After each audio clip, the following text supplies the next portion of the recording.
Okay, thank you, Vinod. Thank you for giving me this great opportunity. I'm Dr. Lee Sung-moon from Yonsei University from South Korea.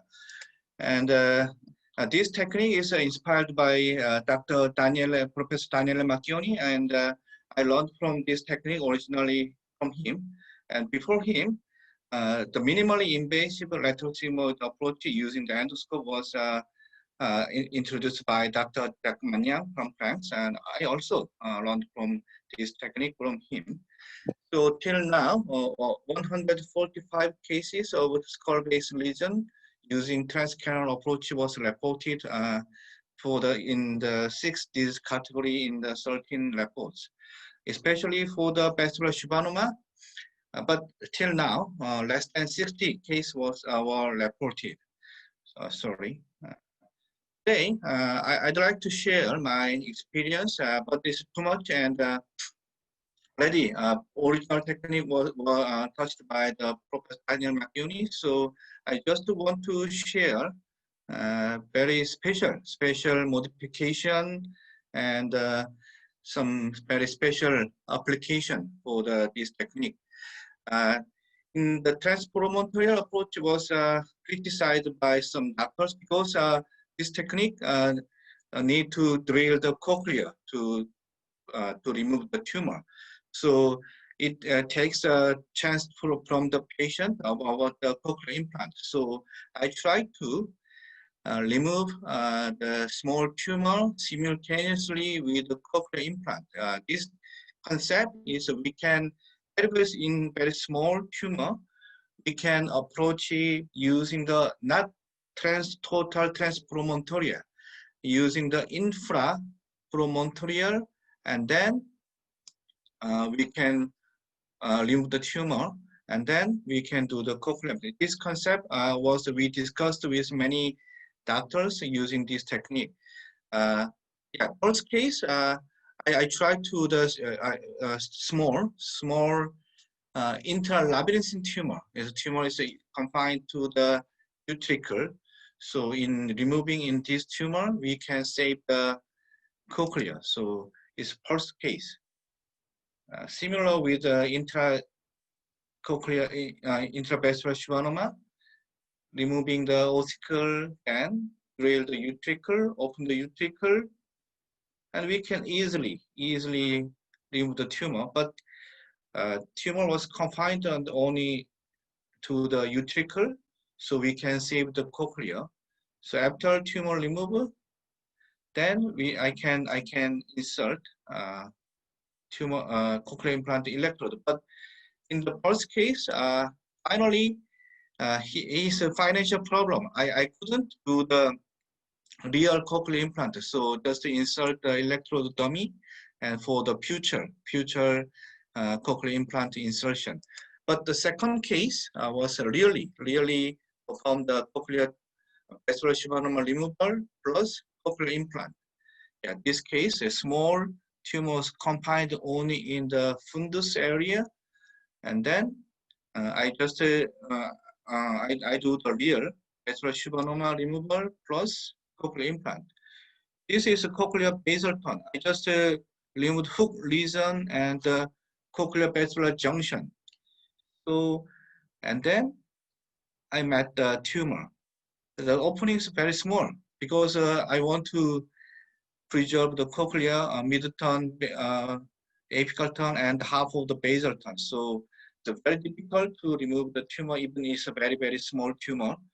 So after open and remove the tumor half, then I switch to the microscope for using the two hands. It's a last step of the one-hand surgery, and then switch to the microscope. In this case, I already use a lateral auricular incision because I need to insert the cochlear implant. Yeah, this small tumor was removed.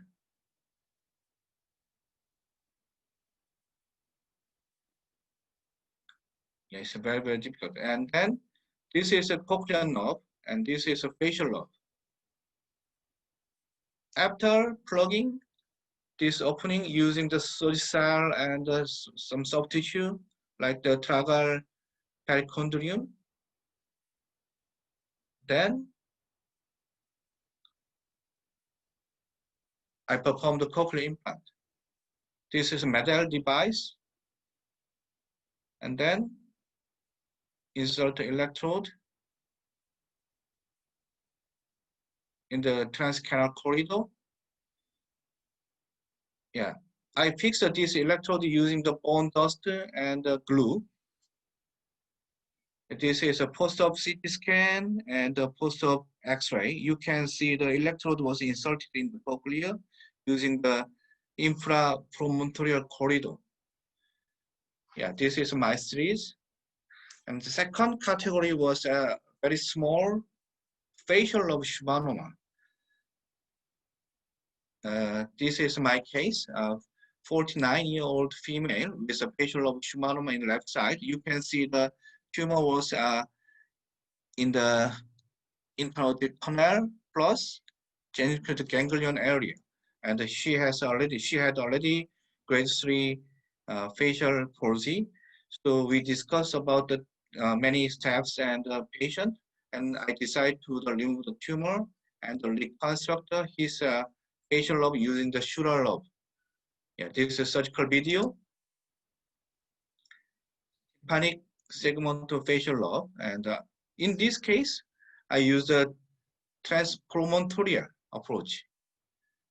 Totally drill the cochlea, and you can see the labyrinthine segment, tympanic segment, and the tumor. Tumor is directly connected to the labyrinth segment, and in the IH segment, it's definitely facial lobe Schwannoma, and this is Schüler lobe.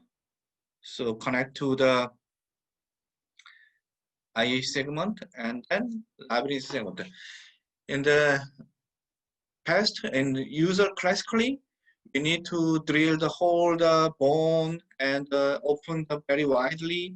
It's a very big surgery. But in using this transpromontorial technique, we don't need to any incision in the retroauricular or any other. Just a tympanic membrane elevation is enough.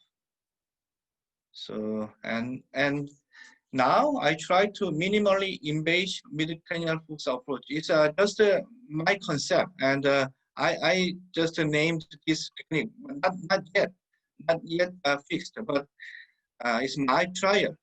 Very big facial lobe Schwannoma.